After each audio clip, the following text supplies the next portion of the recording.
pinag-uusapan natin flood control projects.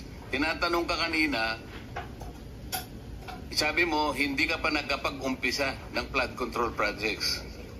Paano ka nagkaroon ng lisensya? Paano ka naging quadruple A? At lalong mahalaga, paano ka nasama sa 15?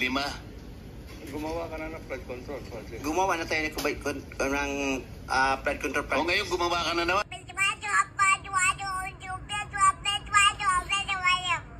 Ano ba talaga yung totoo?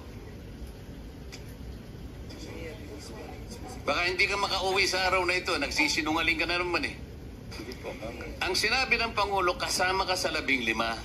Tama, Mr. Huwag mong Chair. mamaliitin ito. Bagatas dito, aartihin mo kami, sasabihin mo, hindi ka pa nagumpisa ka isang hardware. May problema dito eh. Ano lang yan, history lang yung sinasabi ko, Mr. Chair. Ano na yung totoo? Yung totoo, may lisensya na tayo na quadruple A ngayon. O ngayon nga, ngayon meron ka ng quadruple. Yes, Mr. Chair. O, ilang project ka na-execute mo na?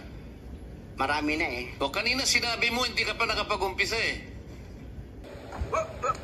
Here I come. Oh, here I come. Meron akong hawak na martilyo rito, sinasabi ko sa'yo. Mr. Chair,